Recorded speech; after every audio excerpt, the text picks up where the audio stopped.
the top 10 best drift cars. What's it called? All these cars are ordered in my opinion about which one I like the most to which one I don't like at all. I do have two honorable mentions for you guys. So first car is the Volvo 240.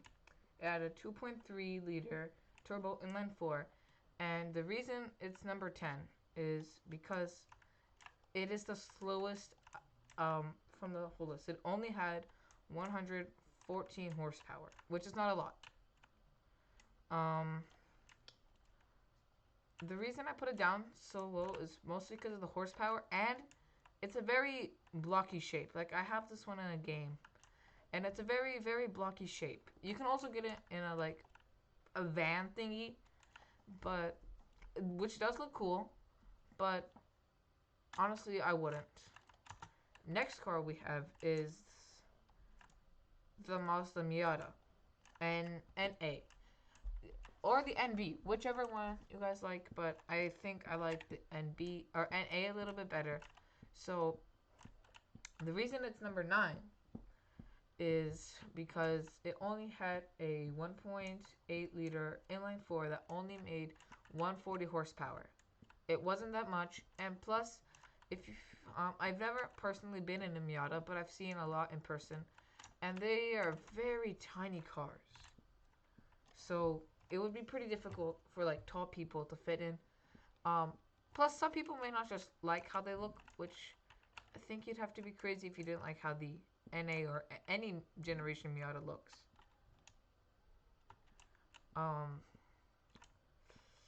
People do modify them. You can use them for basically anything, but there is the power because these cars are relatively cheap, I guess.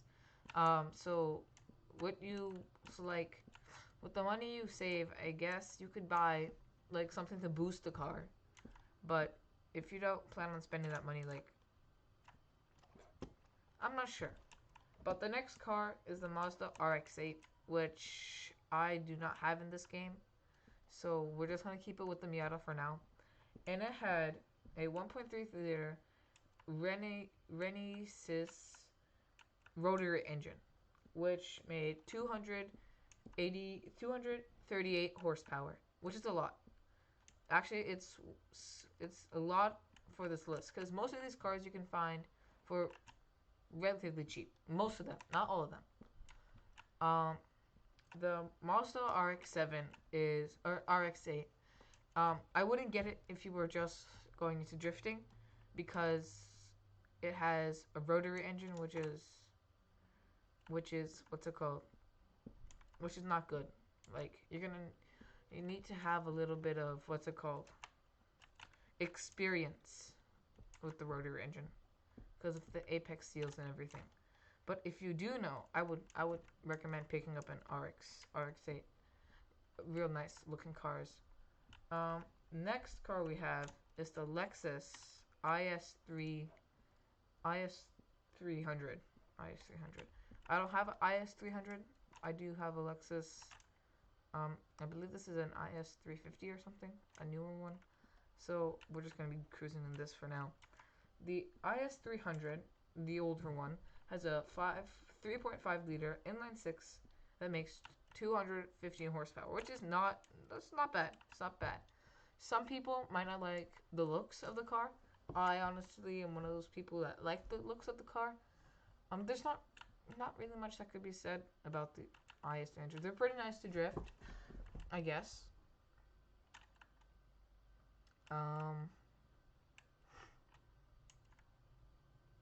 Yeah, that's basically what you gotta say about the IS300. It's a nice luxurious car it's basically a Toyota. So you have Toyota reliability with luxury and speed. Why is my game so glitchy? Let's just hop out for a sec. Okay, let's just chill out. The next car is the Ford Mustang GT. Mine's black. I kind of want to change the colors. I don't like it. I don't like the gray. I want black. I want some green rims. No, is this not this type of green? Yeah. It's the Ford Mustang GT. Well, this is like the newer Mustang, but I would recommend any Mustang, which they look nice. Okay, the GT, the new one, comes with a 5 liter V6, making 470 horsepower. So that's a lot of horsepower. Just do be careful though, because you might run into crowds. You might do a little bit of this and a little bit of that, and then you just spin out, and now you're looking like a fool. So, if, like, maybe if you're a good driver, maybe you could do it, but, like, you might want to be careful, because it's in a rear-wheel drive platform, which all these cars are. Every car that is on this list is almost rear-wheel drive, except for one. The Ford Mustang, what's it called? It looks nice. It has a lot of power. It might not be the most luxurious thing, but in drifting, does that really matter? They just look nice overall, and they have a lot of power to back it up. Next car, number 5 on the list, is a personal favorite, and since this game doesn't have it, I'm gonna have to find something that looks... We don't have anything, so I'm just gonna choose this car. It's the BMW E36. And the E36 came with a 2.8 liter inline 6 that made 190 horsepower. And if you go on YouTube and search up a list of top 10 drift cars, or you go on the internet and search top 10 best drift cars, E36 is bound to be in at least all of them. The E36 is the most popular, or not the most popular, but it's a really popular drift car.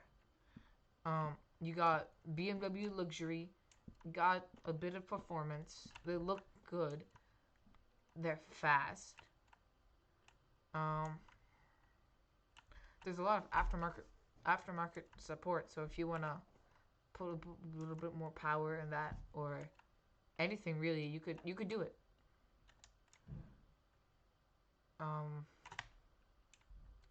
Also, you can get the E36 in a bunch of different things, like a coupe, or like a wagon, or like a big one with like 5 seats, I think. So E36, it's a good looking car. Lots of aftermarket reliability, lots of aftermarket parts. The next car on the list is one of my favorites. It's the new Nissan 240 SX. I don't have a 240 in this game, but I do have a S15, so it's the closest we're gonna have to go. The 240 SX had a 2.4 liter inline 4 that had 155 horsepower. And again, a 240 SX, these cars you see a lot at drift meets, or car meets, or whatever you call them. You see these cars a lot. And for good, it's almost like Nissan designed the 240 SX to be a drift car.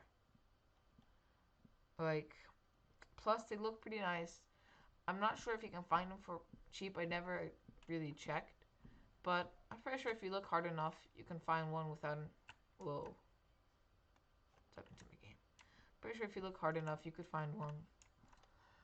That's relatively cheap. I'm not sure how much these cars go for. And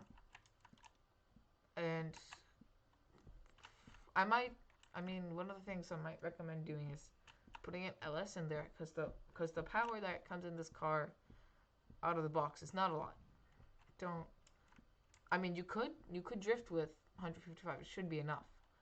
But if you want a little bit more power, you could LS swap it, or put turbos in it, or whatever you want.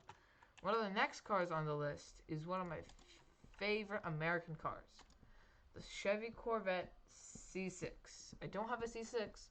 I have a C7, so they'll have to do. The Chevy Corvette C6 had a 6 liter V6 making 400 horsepower on the dot. The C6, you see a lot of the C6. Like, people turn them into drag cars, show cars, drift cars. You see a lot of them. They have a lot of horsepower, which is like 400. So it's a lot of horsepower. 400 horsepower. That's a lot of horsepower. Plus, I believe you could find them relatively cheap, since I did find this car on a list of cheap drift cars. So maybe, I'm not sure. I haven't checked the prices.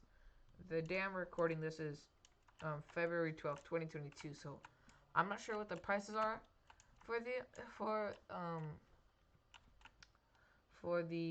C5 or C6. But if you do find one, I would recommend picking up, because they have the LS2. They haven't, so you wouldn't do an LS swap in a RX7, RX8, but when a Corvette, you already have an LS, so that's a win. That's a win for me. Plus, what's it called? The C5 or the C6 Corvette. If you don't like the headlights, you could always go for like a C5 or C4 with the pop-up headlights, which in my opinion I would go for, but they don't make as much power as the C5 does. And C5 Corvette, it's a nice car. It'll take some bit getting used to it, but once you do, you will like your car. Now we have number 2, silver medal. I don't have this car in the game, but I have something very close to it. The Nissan R32 Skyline. I chose R32, but any Skyline would do. Now, I believe all the Skylines were all-wheel drive, so that is something to look into. So you might wanna turn them into rear-wheel drive cars, because that's possible. You can do that. I figured that out a couple days ago when I was watching someone turn their Subaru WRX into rear-wheel drive. These cars, you will not find them for cheap, so I would, unless you're like a millionaire, I would not recommend drifting these things unless you have like a bunch of them, because they're like insanely expensive to import and buy and stuff. Plus, if you go smashing, going around corners, you're going fast on a mountain just like this one, and all of a sudden you understeer up a hill. You understeer, you fall, front bumper gone, the whole car is gone, and now what do you need to do? Your car's ruined. So be cautious. I wouldn't recommend drifting these, but in my opinion, if you do see one drifting, it's just so cool to watch. Now we have some honorable mentions. I didn't write down any specs for these.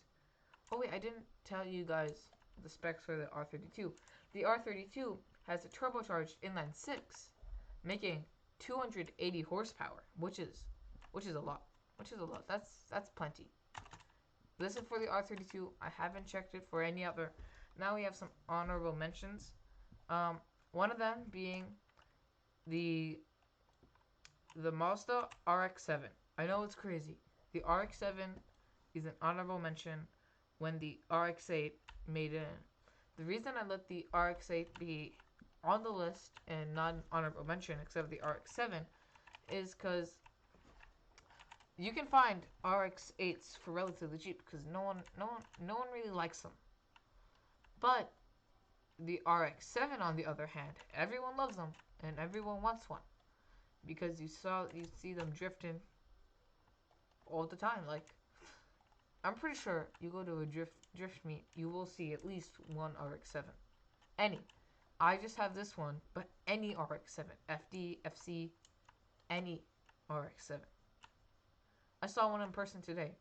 and it looks nice. And the other honorable mention, also another reason I believe, no, never mind. Another honorable mention is the Toyota Supra Mark IV, which I do have in the game. Okay, 1 second. The Mark IV Supra. The reason I put it as an honorable mention is another reason because it's almost the same reason for the R32. The Supra is really expensive, right? So you don't want to, when you get a Supra, you don't want to, you know, take it, do this, and you spin out, and you spinned out, and now you're going up this mountain hill at like 15, 60 miles per hour. You launch, and you die. You lose your car. It's no fun, and it's super expensive, or super expensive. Plus, these cars, not only are they expensive, they are, what's it called? I mean, I would have put these on the list. This is what's gonna happen if you take a Mark IV Supra. Since they're super hard to come by, they're expensive and they're rare. Like, I've never seen a Mark IV Supra in person, but I've seen a bunch of Mark Vs. Right? So, the Mark IV Supra is an honorable mention. It does have a lot of aftermarket support, which is pretty nice. It is rear-wheel drive. I don't know how much power it makes out of the factory. A fun fact about the Supra, actually, I do. It makes 1,000 horsepower out of the factory. Yep. No, I'm just kidding. I think it makes around 280 horsepower. And the last car on the list, which is super affordable, the best car to drift, is a gold-plated Bugatti Chiron Super Sport. It's the best car. Buy it. They're like super cheap. You can find these for under $2,000. Cause like, who can't like, so cheap. No, but seriously, the Bugatti Chiron is not my last approach. It is, bet you guys guessed it, the Nissan 350Z. I don't have a 350Z. I have a 370Z. They don't have a 350Z, so the 370Z will have to do. The Nissan 350Z has a 3.5 liter V6 making 306 horsepower. Plus, I would buy one because they have lots of horsepower, generally lots of horsepower, great aftermarket support, and for right now, as in 2022, if you look for them as a private dealer, like not like a dealership dealer, you can find them for like under $10,000 all day. I would get a Nissan 350Z. You can put like a body kit on it, put a turbo or something, and you'd have a pretty nice drift car. But again, all these cars were listed in my opinion. They were facts in the video, like the engine and the horsepower, but I did put them in my opinion, which cars, like, maybe some people would disagree with. Maybe the Mazda RX7 should be above the 350Z. But in my opinion, since they're so rare and hard to come by, I think the 350Z is just better. Well, that's it. I might not make these car videos a lot because they take a long time to make. So I might not make another one. I just did this one for fun. But make sure to like and subscribe and stuff. Goodbye.